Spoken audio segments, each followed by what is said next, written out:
Oh, good news. What? Great news. Big news. Good news, because the Dacia Sandero is on sale in the UK and taking the nation by storm!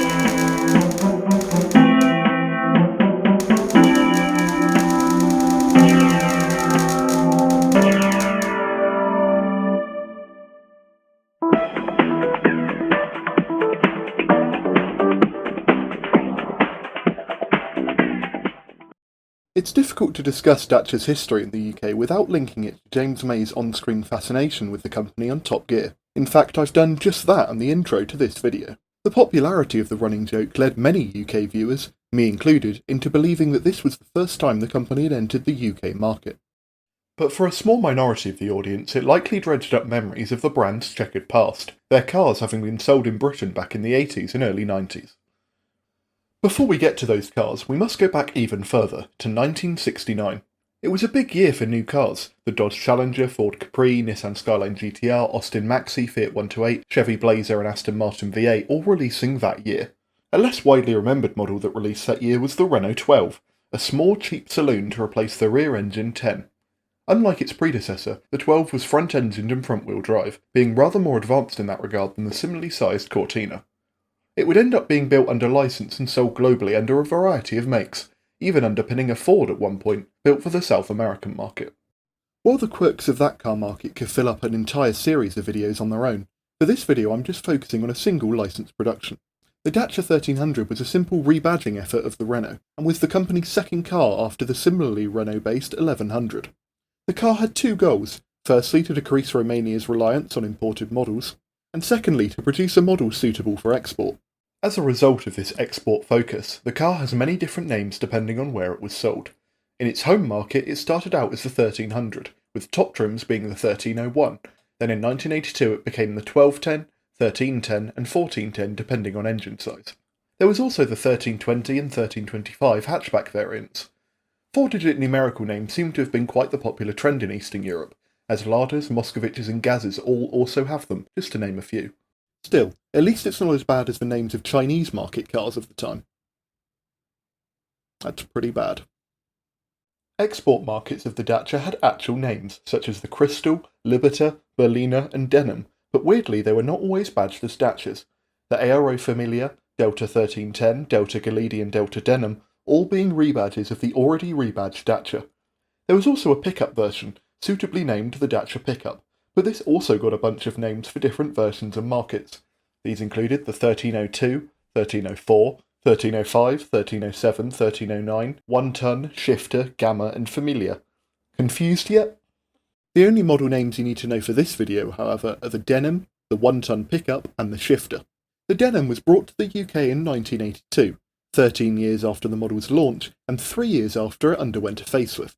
Dacia had planned to sell a rebadged version of the new Renault 18, but the two companies parted ways around the time of the car's launch, due to contract and licensing discussions breaking down, the companies not working together again until 1999, when Renault bought out a by then struggling Dacia.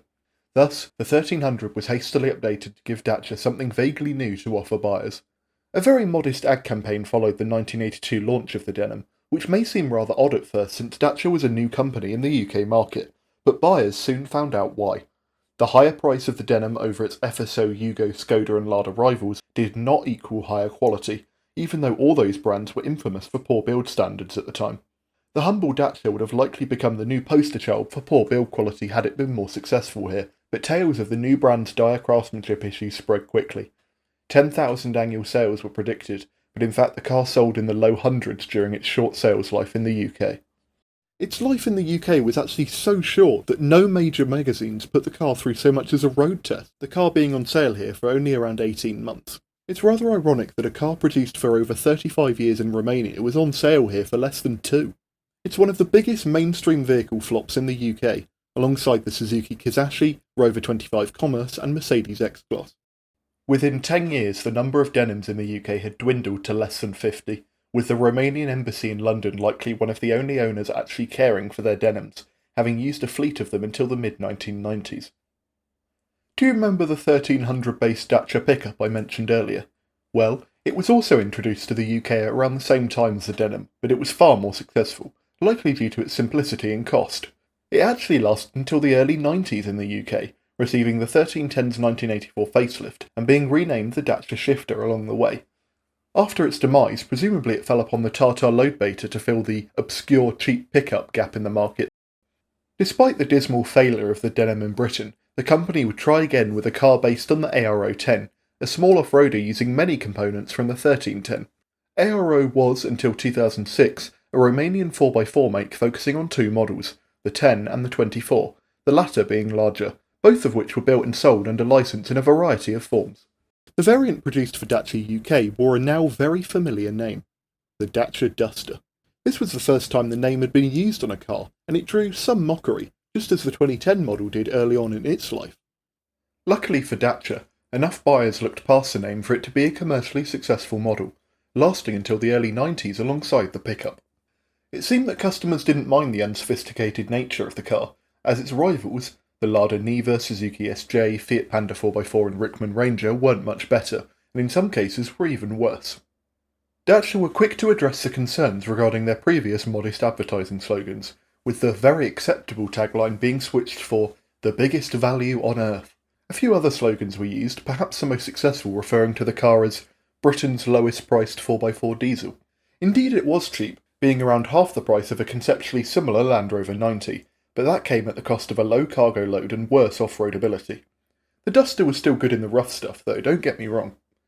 Due to its improved marketing, low price, and arriving just before the start of a lifestyle 4x4 trend, the Duster was popular enough for quite a few variants to be offered. The most interesting of these were the commercial hardtop van and the lifestyle-oriented Roadster. The van was an oddity due to the low maximum cargo weight that the Duster could carry, but the Roadster made a lot of sense at the time. It competed with other soft-top 4x4s from Lada and Suzuki, the former starring in this Autocar twin test from 1987. It lost rather badly to its aftermarket conversion Niva Cabrio rival, but it wasn't without merit, the polar opposite to Dacia UK's previous effort, the aforementioned Denem. I have yet to mention the most notable aspect of the Denem and Duster these days, which is their incredible rarity here in the UK. It is believed that no more than 2 UK spec Denems survive. One is being restored in Romania, while the other is unaccounted for, but showing as sawn on howmanyleft.com. It should be noted that this is not Hubnut's Dacia, as that is an imported left-hand drive car from 1990. The Duster fares rather better, mostly due to its greater popularity when new.